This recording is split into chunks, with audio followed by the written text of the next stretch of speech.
Eu já tive um artigo aceito para um dos maiores congressos do meu campo. Era a chance da minha vida. Eu devia estar pulando de alegria. Em vez disso, fiquei olhando para o e-mail até as palavras ficarem borradas. Meu coração batia tão forte que eu mal conseguia respirar. E então, apertei excluir. Não porque não queria ir, mas porque tinha certeza de que, se fosse, eu fracassaria. Naquele momento, eu só sabia que não podia arriscar. Tinha medo de ouvir os comentários, de ver os olhares, de sentir aquela sensação de vazio depois de tentar e não ser bom o suficiente. Eu me via como uma fraude esperando para ser descoberta. Cada pensamento era uma voz na minha cabeça dizendo: "Você não está à altura. Todos vão perceber." Era como se eu estivesse andando em círculos dentro da minha própria mente, sem encontrar a saída. E foi aí que comecei a me perguntar: por que sempre que algo importante aparece eu fujo? Por que mesmo quando tenho tudo para dar certo, sinto que vou desmoronar? Eu estava cansado de fugir, mas parecia que não tinha escolha. Era como se eu tivesse dois eu dentro de mim. Um que queria voar e outro que segurava minhas asas com força, com medo de cair. Eu me lembro de uma reprovação que marcou tudo. Tinha uns 13 anos. E até aquele momento, eu sempre fui o aluno nota 10, o menino que fazia as coisas certas, do jeito certo. Mas naquela prova, por mais que eu tivesse estudado, não foi suficiente. A nota veio vermelha, grossa, quase gritando na página. E com ela, vieram as palavras: "Você precisa se esforçar mais." Foi como se o chão tivesse sumido. Naquele dia, algo dentro de mim mudou. Comecei a acreditar que valia apenas pelas minhas conquistas, e que um erro significava fracasso completo. Desde então, qualquer passo em falso parecia insuportável.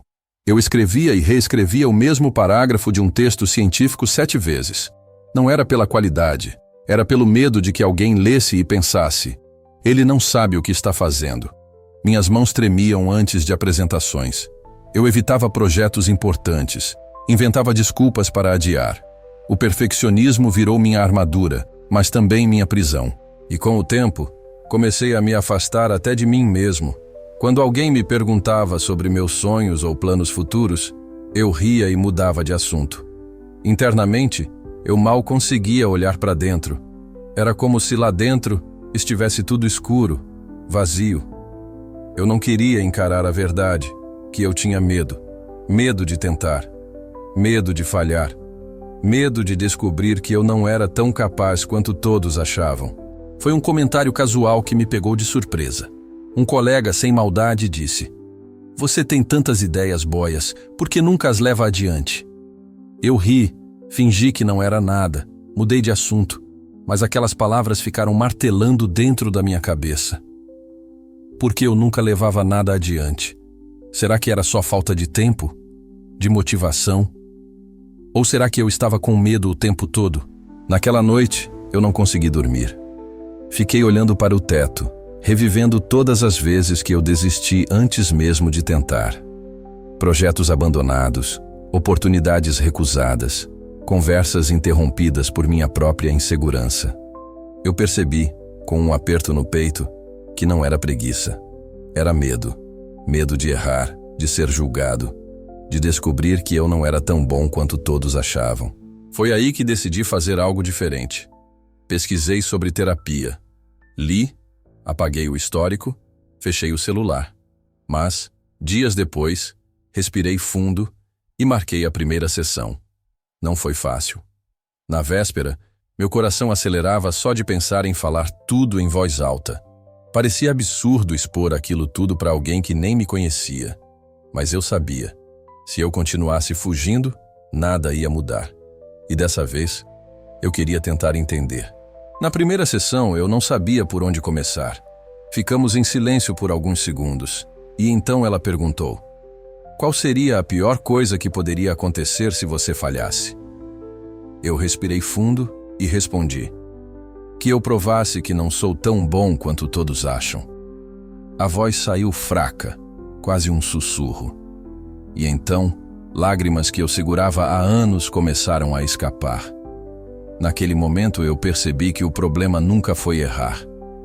Era o que o erro significava para mim, que eu era menos válido. Comecei a entender meus próprios padrões. Toda vez que eu tinha uma ideia nova, minha mente já ia direto para as críticas possíveis, os erros inevitáveis, a vergonha de tentar e não ser suficiente. Era como se eu estivesse sempre esperando a queda antes mesmo de dar o primeiro passo. Mas na terapia, aprendi a desacelerar. Em vez de fugir do pensamento, eu parava para ouvir. Escrevia: "Isso pode não ser perfeito, mas é meu." Frases simples, mas verdadeiras. Comecei a reconstruir minha relação comigo mesmo. E então veio o primeiro teste real. Uma nova oportunidade surgiu. Desta vez, não fui tomado pelo mesmo medo imobilizador. Meu coração ainda acelerou, claro. As mãos ainda suaram, mas eu respirei, fechei os olhos e enviei. Só isso.